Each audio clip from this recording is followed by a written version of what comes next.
exemple d'une résolution d'une équation de deuxième degré. Vous savez, 2x au carré moins 9x moins 5 égale à 0. C'est une équation de deuxième degré parce que l'inconnu se présente avec un degré égal à 2. La première chose, c'est de reconnaître A, B et C. On regarde, ils sont égaux à 2, moins 9 et moins 5 pour notre équation. Une fois que j'ai ça, je peux calculer le delta. C'est toujours égal à B au carré moins 4AC. B, c'est moins 9 au carré moins 4, 2 fois moins 5. Il faut faire extrêmement attention aux signes. Donc, moins 9 au carré, ça donne 81. Moins 4 fois 2 fois moins 5 donne quelque chose de positif. C'est qui est égal à 8. 4 fois 2, 8 fois 5, 40. Delta égale à 121. Ce qui est positif. Et donc, ça veut dire qu'il y a deux solutions. Comment chercher ces deux solutions? On applique la formule à connaître aussi L, qui nous donne les deux valeurs de solution. Moins B plus ou moins la racine de delta divisé par 2A. On remplace moins B, c'est 9, plus ou moins la racine de 121 divisé par 4. C'est 9 plus ou moins 11 divisé par 4. Il y aura une solution avec les signes plus et une solution avec les signes moins. Avec les plus, on avance sur 4, donc égal à 5. On simplifie au maximum. Avec la solution au moins, on a moins 2 sur 4 égale à moins 1 demi. On simplifie au maximum. On peut écrire l'ensemble des solutions qui contient moins 1 sur 2 et 5. On peut également écrire moins 0,5, 5. Qu'est-ce qui se passe si on a une équation rationnelle qui se transforme en équation de deuxième degré? Comme on a déjà vu, il s'agit d'équations qui ont l'inconnu aussi au dénominateur. Par exemple,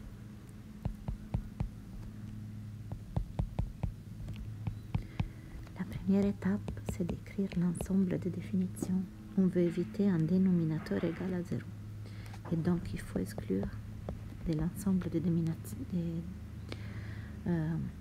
définitions les valeurs plus ou moins 3. Ensuite, il faut écrire un dénominateur commun. Donc, les dénominateurs communs doivent être multiples des dénominateurs initiaux.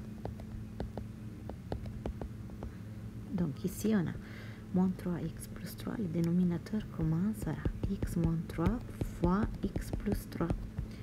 On va écrire à gauche et à droite avec ces mêmes dénominateurs.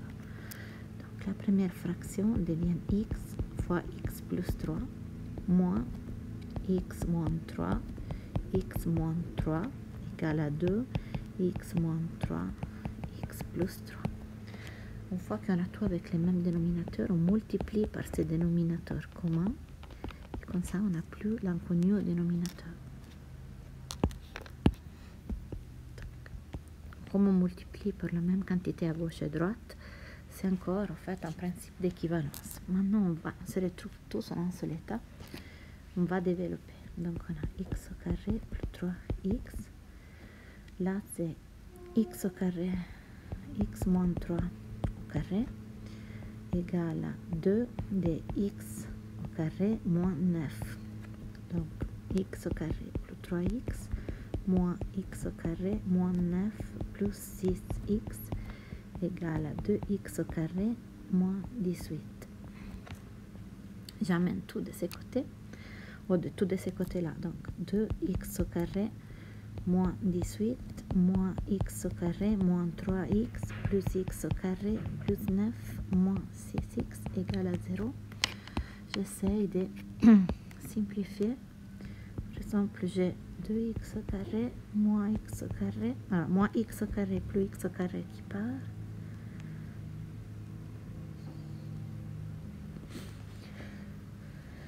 Et donc après j'ai 2x au carré qui reste. Par rapport à x, j'ai moins 3x et moins 6x, donc moins 9x.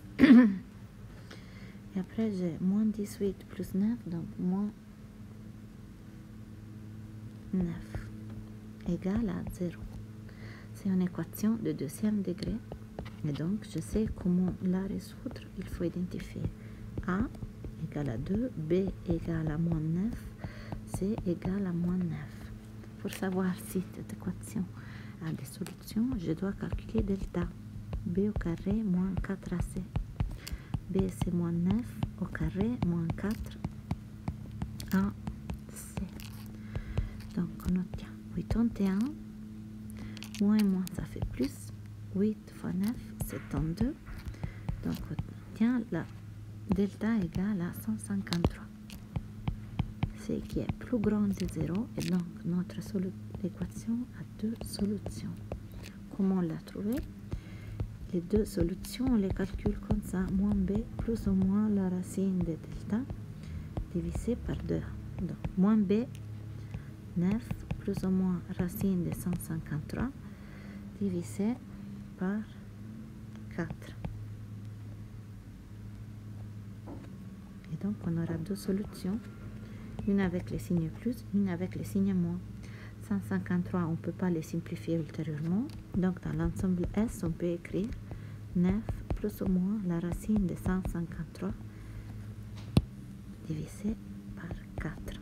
Ce sont les deux solutions de mon équation. Vous remarquez que cette formule-là, ainsi que cette formule-là, sont à connaître par cœur. L'autre sujet, c'est de l'algèbre appliquée à des triangles, des angles, des quadrilatères. En fait, il s'agit de plusieurs exercices qu'on a vus en classe. On vous demande de donner une grandeur en fonction d'une autre.